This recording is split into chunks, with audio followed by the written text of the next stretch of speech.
Prezados irmãos e irmãs, em nosso Senhor Jesus Cristo, venerando diáconos, religiosas, apostolado da oração, Associação Santa Teresinha também, aqueles que nos assistem de suas casas. Hoje celebramos a liturgia do primeiro domingo da Paixão.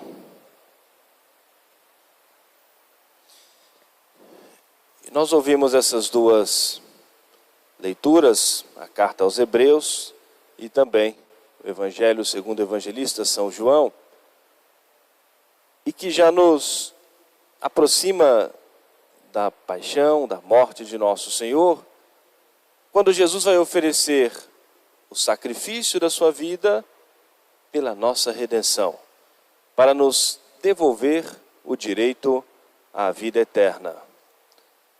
A carta aos Hebreus faz referência aos sacrifícios da antiga lei, do Antigo Testamento, e todos eles eram figuras do sacrifício de nosso Senhor, prescritos por Deus, dado por Deus a Moisés, e todo um ritual, de sacrifícios, toda uma cerimônia para que acontecesse aqueles sacrifícios, e que eram figura do sacrifício de nosso Senhor.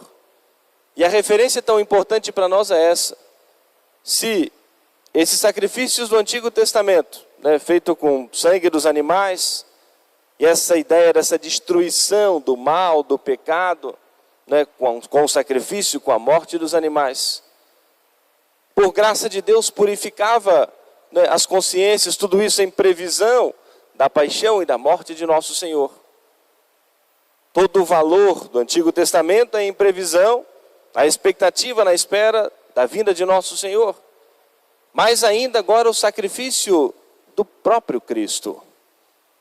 Entrou de uma vez por todas no Santo dos Santos, e oferecendo o sacrifício da sua própria vida, assumindo sobre si as nossas iniquidades, os nossos pecados, oferecendo a devida reparação ao Pai do céu, para se cumprir a justiça, para reparar a justiça de Deus ofendida, ferida pelo pecado. Oferecer essa devida reparação ao Pai do céu, Jesus reconquistou para nós o direito à vida eterna. Jesus dizia que era o Filho de Deus, pregava, mostrava com os sinais, com os milagres, e citava muitas vezes as profecias do Antigo Testamento, que ao anunciarem, alimentarem essa esperança no povo de Deus, diziam exatamente com clareza aquilo que de fato estava acontecendo na vida de nosso Senhor.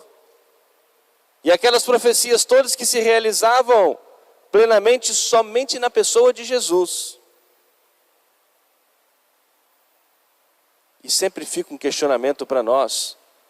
Como que, depois desses 3 anos de vida pública, essas passagens do Evangelho agora foram nos últimos dias da vida de nosso Senhor?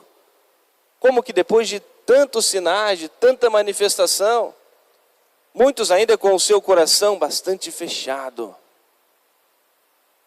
fechados em si mesmo, no seu orgulho, no seu amor próprio, no seu egoísmo, e deveriam, com a presença de nosso Senhor, mudar as suas atitudes. Toda a história do povo de Deus, a existência do povo de Deus, era em função de nosso Senhor, porque desse povo nasceria o Messias, o Salvador. Tudo que foi construído no meio do povo de Deus, as graças, os milagres, tudo isso para esse momento da vinda de nosso Senhor. E muitos, sobretudo aqueles que governavam o povo de Deus, não entenderam, não aceitaram Jesus como Messias, o Salvador.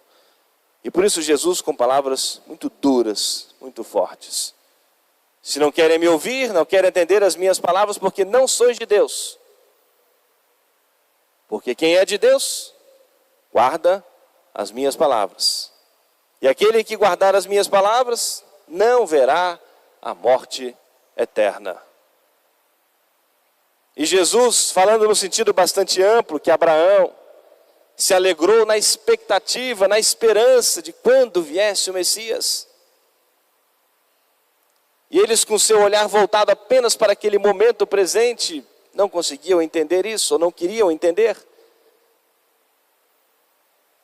E ainda assim, Jesus, a todo momento, com muita caridade, ao mesmo tempo com muita seriedade, tentava corrigi-los e tocar no mais profundo do seu coração, para que eles vissem com clareza que Jesus era o Messias. Queriam prender Jesus, e Jesus desaparecia. Ouvimos no Evangelho da liturgia de ontem, Jesus pregando lá à porta do templo, e algumas pessoas dizendo, mas eles não queriam a morte dele, por que eles não vão lá prendê-lo?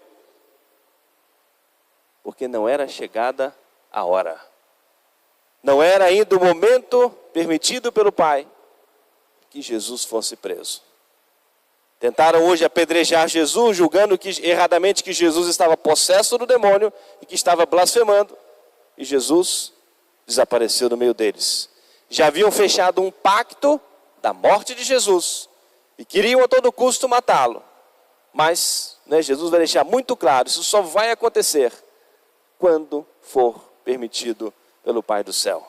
Não é por força de vocês, por uma vitória de vocês, só quando isso for permitido pelo Pai do céu. E tudo isso era instrutivo também para eles, e não conseguiam ver que Jesus era o Messias, o Salvador. Prezados irmãos e irmãs, a igreja tem essa mesma missão. Essa missão deixada por nosso Senhor, de aplicar a cada um de nós os merecimentos da paixão e da morte de Jesus. Isso acontece através da Santa Missa, isso acontece através dos sacramentos, em que a igreja vai distribuindo a cada um de nós aquilo que Jesus conquistou para nós na cruz. A igreja tem essa missão também de alertar, esclarecer a nossa consciência, de nos corrigir, como que de abrir os nossos olhos, para nós vermos realmente a necessidade que nós temos de nosso Senhor, o quanto nós precisamos ouvir, guardar a sua palavra, colocar em prática em nossas vidas, para que com o nosso Senhor, auxiliado pelos sacramentos da igreja, fortalecido pelos sacramentos da igreja, nós consigamos vencer o demônio, vencer as tentações, podemos perseverar para um dia recebermos a recompensa no céu. Uma acusação muito grave que fizeram contra Jesus, que Jesus estava possesso do demônio. Não, eu não tenho demônio. Eu sou de Deus, ou seja, e se vocês não me ouvem, não entendem, não veem isso, porque não sou de Deus. Eu não tenho demônio, disse o Senhor. A missão da igreja é também nos proteger contra o inimigo maior da nossa alma, que é o demônio. E é preciso nós termos essa certeza e essa confiança de que com a graça de Deus, nós podemos vencer toda e qualquer tentação. E esse cuidado da igreja é bastante interessante, nós refletimos isso. Se é através dos sacramentos que a igreja aplica a nós os merecimentos da paixão e da morte de Jesus, no dia do nosso batismo, a igreja reza a oração de duas orações de exorcismo, no momento do sacramento do batismo. E exatamente para proteger esta criança do poder, dos laços do inimigo. E por isso nós precisamos e devemos ter tanta fé nos sacramentos.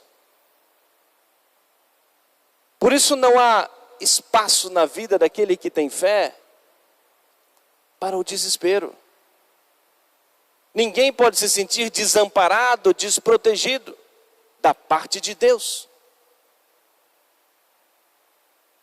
A igreja se utiliza de todos os meios deixados por nosso Senhor para nos proteger, para nos livrar do poder do demônio. Não ficaremos livres das tentações, mas com a graça de Deus poderemos vencer toda e qualquer tentação.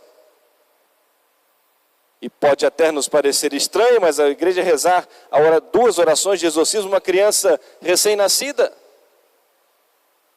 E a oração diz assim: o exorcismo é sobre o espírito impuro. Ou seja, a primeira oração: eu te exorcizo, espírito impuro, em nome do Pai, do Filho e do Espírito Santo, para que saias, te afaste desse servo. Quem te ordena, condenado maldito, é aquele mesmo que andou sobre as águas e que estendeu a mão a Pedro que se afundava. Portanto, demônio amaldiçoado, reconhece a tua condenação e dá glória ao Deus vivo e verdadeiro. Afasta-te deste servo de Deus, porque Jesus Cristo, nosso Senhor e nosso Deus, se dignou chamá-lo à sua santa graça e bênção e à fonte do batismo. Ao mesmo tempo a oração, para que o demônio se afaste de nós. E lembrando que nós fomos chamados, escolhidos por Deus, chamados à fonte do batismo, purificados pelo sangue de nosso Senhor no sacramento do batismo, lavados pelas águas da salvação, pelo sacramento do batismo, escolhidos por nosso Senhor, e recebemos nesse dia o direito à vida eterna, o direito ao céu. É por ocasião do sacramento do batismo, que dentro da cerimônia, logo depois da entrada da criança na igreja, rezando a profissão de fé com seus padrinhos, o padre convida a rezarem a oração do Pai Nosso, porque é através do sacramento do batismo que recebemos o direito de chamar a Deus como nosso Pai. Então é nesse momento que, ali através dos seus padrinhos, que a criança vai rezar pela primeira vez a oração do Pai Nosso, recebendo esse direito de chamar a Deus como Pai. E aquele que guarda a minha palavra, diz o Senhor, não verá a morte eterna. A nossa segurança, a nossa confiança de sermos filhos de Deus, desse Deus que cuida de nós, que nos concede todos os meios para a nossa santificação. E uma segunda oração, de um exorcismo que também o padre reza sobre a criança. Eu te exorcizo, espírito impuro, quem quer que sejas, em nome do Deus Pai Todo-Poderoso, em nome de seu Filho Jesus Cristo, nosso Senhor e nosso Juiz, pela força do Espírito Santo, para que te afastes desta criatura de Deus, que nosso Senhor se dignou chamar a seu templo, a fim de que se torne um templo de Deus vivo e morada do Espírito Santo, pelo mesmo Jesus Cristo, nosso Senhor, que há de vir julgar os vivos e os mortos e este mundo pelo fogo. Mas qual é a conclusão que eu queria que nós tirássemos juntos? O quanto nós precisamos corresponder a essas graças de Deus. Nos tornamos templos de Deus, templos do Espírito Santo. Algo tão precioso que carregamos num recipiente tão frágil, que é a nossa natureza. E o quanto nós precisamos utilizar dos meios que a igreja coloca à nossa disposição para nós sermos perseverantes, constantes, para nos guardarmos na graça de Deus, para um dia alcançarmos o céu. E podemos ver o cuidado da igreja desde o nosso nascimento para a vida da graça e durante toda a nossa vida. Então, por que nós permitirmos que, de certa maneira, o demônio tenha tanto poder sobre nós? Muitas vezes daquilo que depende de nós, a nossa falta de cuidado em guardar os nossos sentidos. Muitas vezes a nossa fragilidade e moleza em nos sacrificarmos. Muitas vezes a nossa preguiça de rezarmos um pouco mais, de querermos nos aproximar mais de nosso Senhor. O descuido muitas vezes em nos colocarmos propositalmente em ocasiões de pecado. Muitas vezes a nossa falta de generosidade em sermos mais fiéis a nosso Senhor. Falhamos muitas vezes no cumprimento dos nossos deveres, damos espaço demais para que o inimigo tenha poder em nossa vida.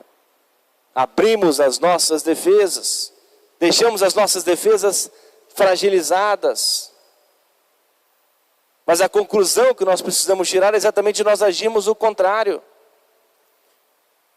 A igreja agora vai nos colocando, focando o nosso pensamento na paixão e na morte de nosso Senhor, para que nós cada vez mais reconheçamos isso, o quanto nós precisamos corresponder a esses dons de Deus, a essas graças de Deus, o quanto nós precisamos mais ainda nos colocarmos em oração, para suplicarmos ao Senhor a sua graça, a sua proteção.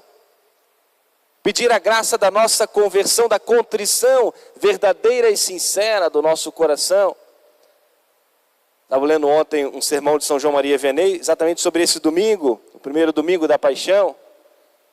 E um longo sermão, e ele muito firme, com muita firmeza e segurança, falando sobretudo da importância da contrição do nosso coração ao nos aproximarmos do sacramento da confissão, para que a purificação seja sempre mais plena, mais perfeita em nossa vida, em nossa alma. E insistentemente durante toda a sua homilia, destacando isso, preparemos a nossa confissão, sobretudo com um profundo e sincero arrependimento. Sobretudo a nossa confissão agora na proximidade, não é, da Semana Santa, na proximidade da Páscoa. A igreja veio nos preparando durante todo esse tempo quaresmal. Falamos isso no início da quaresma, um longo exame de consciência, para nós fazermos uma boa confissão, verdadeira e sinceramente arrependida dos nossos pecados. É importante como São João Maria Vianney falava isso na sua homilia, é importante nós nos preocuparmos em relatar os nossos pecados, sermos verdadeiros, sermos sinceros, obviamente, mas sobretudo é importante, é necessário e é preciso nós trabalharmos o nosso coração, a contrição, o verdadeiro arrependimento. Reconhecer que nós de fato erramos, gostando ou não do que fizemos, que nós não deveríamos ter feito, que poderíamos com a graça de Deus não ter cometido aquele pecado. E o arrependimento sempre deve estar acompanhado de um bom propósito. E fazemos alguma coisa diferente, alguma coisa a mais, para que com a graça de Deus não voltemos a cair nesse mesmo pecado, não repetimos os mesmos pecados. Por mais que a gente reconheça a fragilidade da nossa natureza e muitas vezes circunstâncias da nossa vida, mas nós nos dispormos a fazermos algo a mais, para nós aumentarmos a nossa defesa e mais facilmente nós vencermos a tentação. Supliquemos a intercessão de Nossa Senhora das Dores, também São José, que vamos celebrar dentro dessa semana, a graça da nossa fidelidade, da nossa constância, da nossa perseverança. E que com a graça de Deus, fortalecidos e alimentados pelos sacramentos da igreja, nós tenhamos essa convicção e essa certeza. Podemos vencer toda e qualquer tentação. Com a graça de Deus, nós temos poder sobre o demônio. O demônio não tem poder sobre nós. Se nós, unidos a nosso Senhor, com a nossa vontade unida a nosso Senhor, auxiliados pela graça de Deus, pela oração de cada dia, pela devoção a Nossa Senhora, pela proteção de São José, nós caminharmos nesse combate. Eu gostaria de terminar com uma oração. O Padre rezou no gradual da Santa Missa, e é um pedido que do fundo do nosso coração nós devemos fazer ao Senhor nesse dia. Livrai-me, Senhor, dos meus inimigos. Ensinai-me a cumprir a vossa vontade. Vós sois, Senhor, quem me salva da ira dos insensatos. Vós me exaltais sobre os que se levantam contra mim, arrancando-me das mãos do homem iníquo. Livrai-me, Senhor, dos meus inimigos. Ensinai-me a cumprir a vossa vontade. Amém. Louvado seja nosso Senhor Jesus Cristo. Para sempre seja louvado. Queremos todos de pé, juntos cantemos a nossa profissão de fé.